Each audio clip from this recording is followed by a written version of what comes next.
Rise and shine, Ward 5. Here we are in the Stronghold neighborhood that I'm sure we will hear all about because today we are spending the day with Councilmember Kenyan McDuffie. He's invited us into his home, so I'm very excited. I'm Britt Waters, and this is Off the Dais.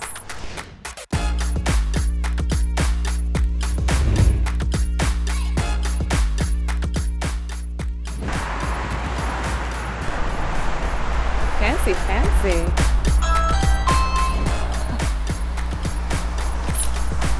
Hello there, good morning. Good morning, how are you? Good to see you. I'm great. This is beautiful. Thank you, appreciate it. Yes, you are living the dream. We're trying to. I mean, it is sort of a dream. I kid and I talk with some of my friends and occasionally with my wife and say that we are actually living our ancestors' wildest dreams. This is the home that my grandparents bought back in 1952. Princess and I are raising our two daughters in this home. And so I kind of am living our ancestors' wildest dreams. And the more we live in it, the more it feels like home.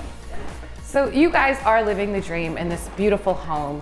Can you still relate to all of the people who struggle with home ownership in DC? It is a big issue. Affordable housing has been a top priority for me since I've been on the council. I've passed a number of measures to try to, help people stay in their homes who already have affordable housing, right? So we want to preserve our stock of existing affordable housing, but then also making investments to build more. What I've appreciated is that from one native Washingtonian to another, Mayor Bowser has made significant investments in affordable housing in the District of Columbia to the tune of more than $100 million in our Housing Reduction Trust Fund. Is this the McDuffie home or the DC Library? It's a lot of books. Yeah, no, I like to read when I can find the time to do it, and every one of us in this family loves to read. Is your own book coming to a shelf one day? You know, I never thought about that. Come on, you read all these books, you've never thought about it. You know what? I guess think you have an never incredible story already. I feel like I'm still fairly young, although when I started, I didn't have this much gray hair.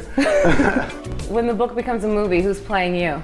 That's a great question. I'll tell you, a few years ago, there was an article in one of the local papers where they gave each of the council members a sort of a character. Really? And my character, I was fine with my character. Some people had issues with this, but my character was Denzel Washington.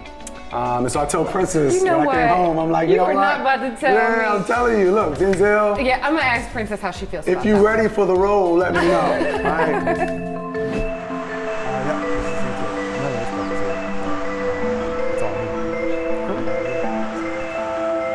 So as we approach up here near Michigan Avenue, this is like the gateway into Stronghold. This alley is probably used more frequently than most alleys in the city. So your history is etched in stone already.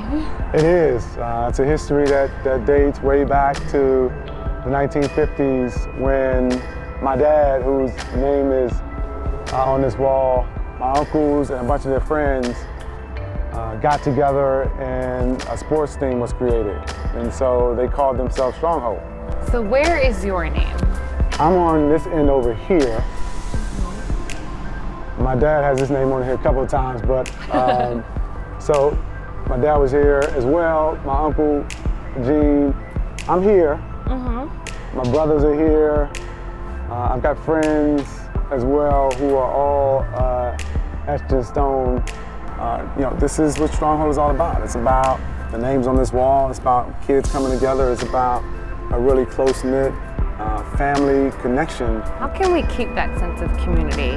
How can we try to preserve what was?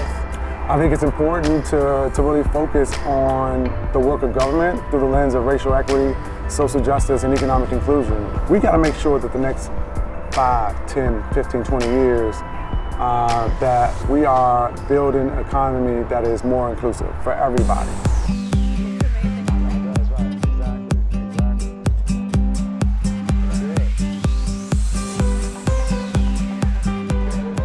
This is the type of facility that's going to bring everybody together across the community, from the youngest to the oldest.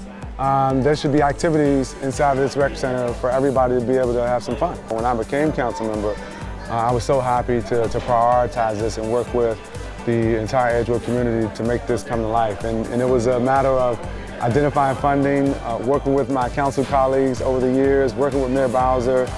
I was able to put about $15 million in the budget, and then we still had a gap, and we had to find more money, about $4 million, to be able to do the indoor gym, which I can't wait to see. This is what it's all about, though. This was not here before. This was a place where the field house could probably fit in one of these corners of this gymnasium. That's crazy. And now you've got this beautiful gymnasium. You've got the activities outside, a fitness center upstairs. Department of General Services really did a great job with this one. It's an all-in-one. It's promoting being healthy, being with your family, and doing things with your time in your community. Yeah. It's perfect. It's a place for intergenerational activities. Everybody can come here and find something to do, and I think that's what it's all about. Your ward's going to be the place to be. Exactly, yeah. Everybody should be coming to Ward 5.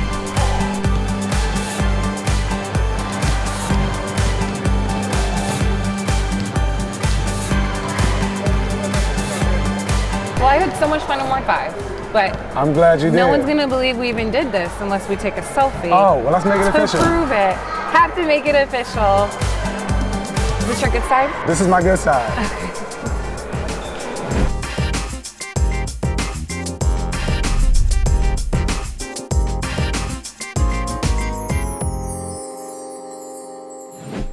What a day in Ward 5. And what did we learn about Councilmember McDuffie? Well, he values strong family ties and wants to build a district dream for all residents. Oh, and he thinks he looks like Denzel just a little bit. If you ask me, he's pretty cool when he's off the dais.